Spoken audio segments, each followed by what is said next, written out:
Hey, Force Team, it is week 6, so here we come. So I appreciate everybody's willingness to try some of these new variations. We've got a new one for you this week called a switch template.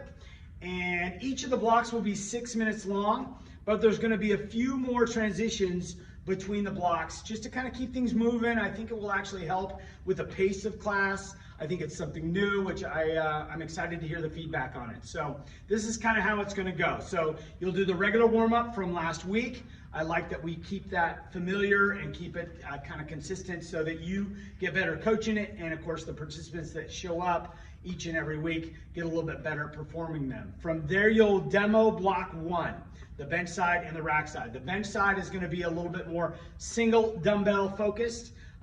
It'll be unilateral mostly. It's got a couple bilateral moves in there. And then the rack side is mainly core focused and TRX driven. So in fact, the first block is all TRX. So that'll be good. So you'll demo block 1. You'll get block 1 going for 6 minutes. Then you're going to transition them to the other side. So rack side goes to bench and bench goes to rack.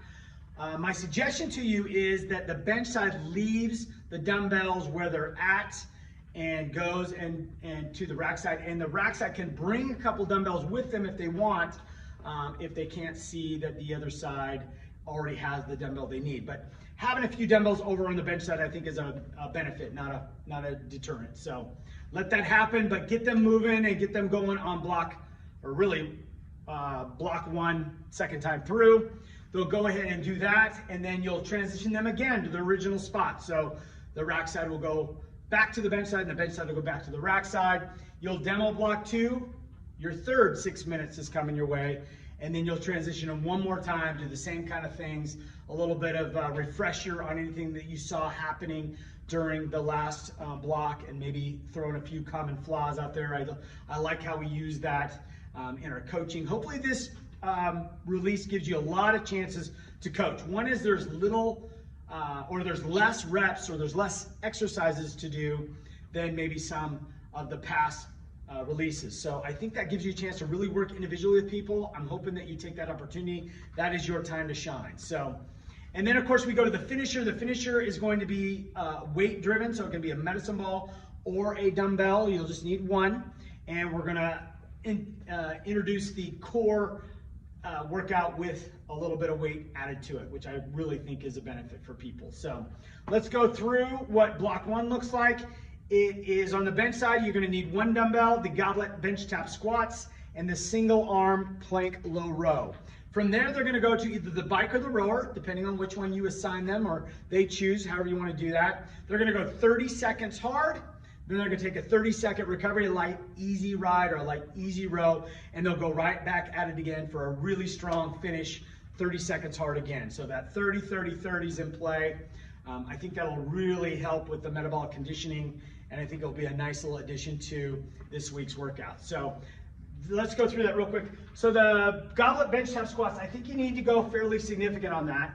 I like to straddle the bench either in the middle or somewhere along the way. That just kind of promotes a nice hip wide, or a little bit wider than hip stance. Toes out a little bit. You're just going to have a seat down to the bench. And again, tall people might not be able to get there, so range of motion might be a way to regress this. Also weight selection.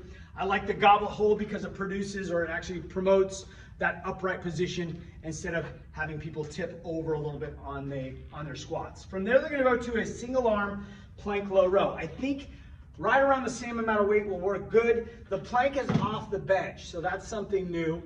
They're going to plank off the bench.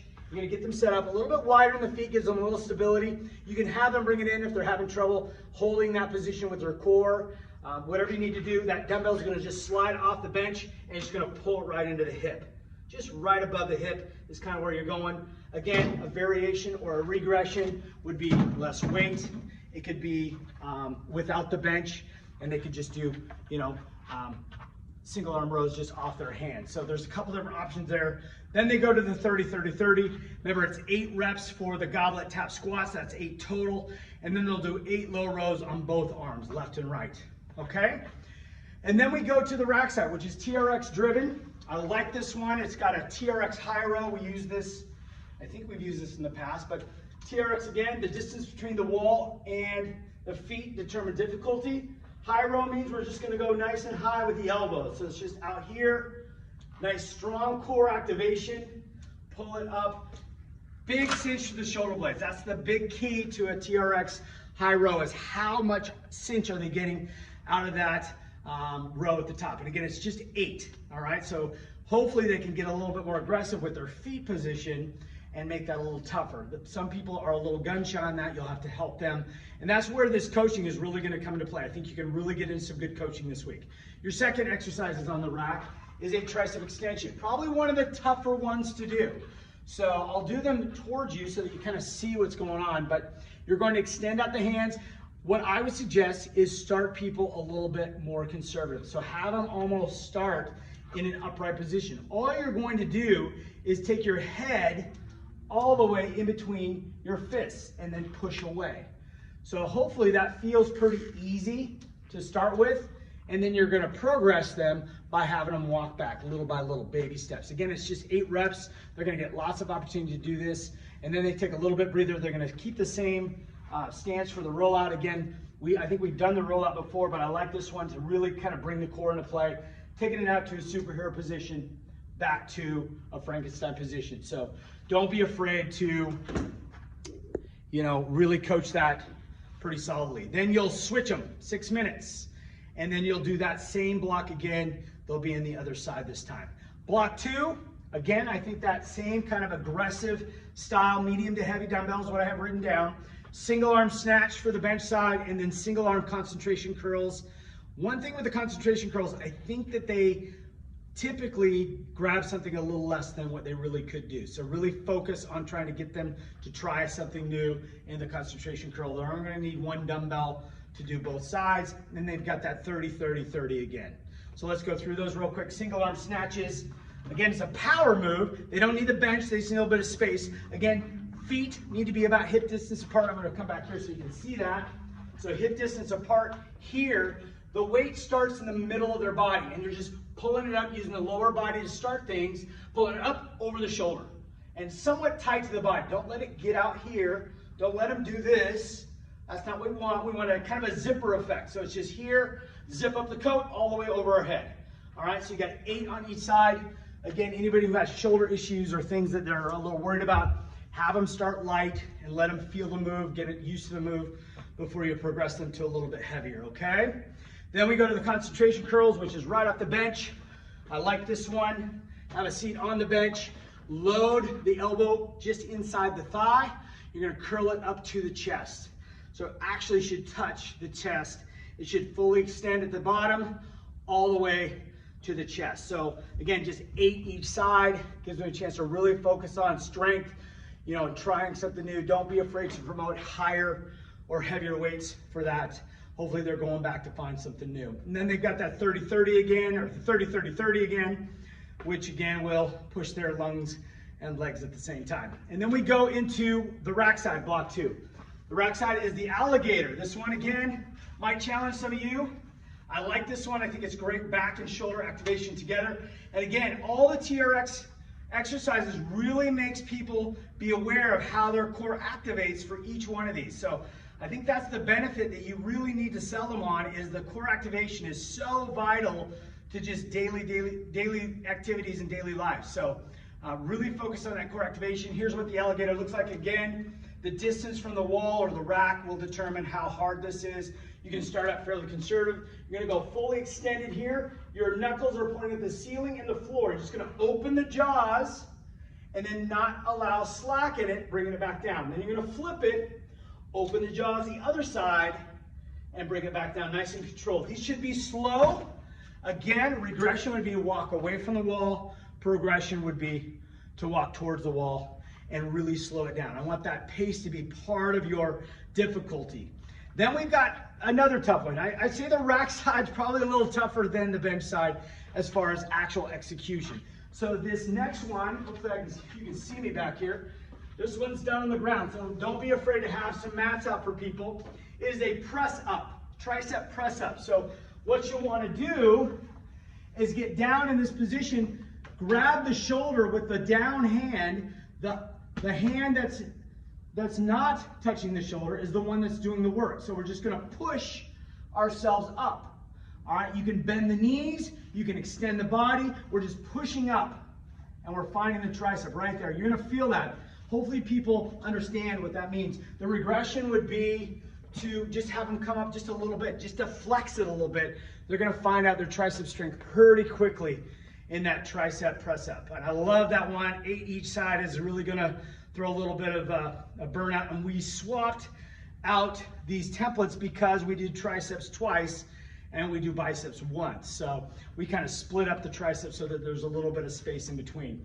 Then the last one, again, will challenge you as a coach and certainly the members. This is a single leg squat. Again, you can start up pretty unaggressive or start pretty simple, just 1 foot out, just gonna come down. They can be pretty small and go straight back up, or they can really challenge themselves and really reach and push through. The main thing what we don't want to do is once they get down here, you don't want them to pull up with their arms.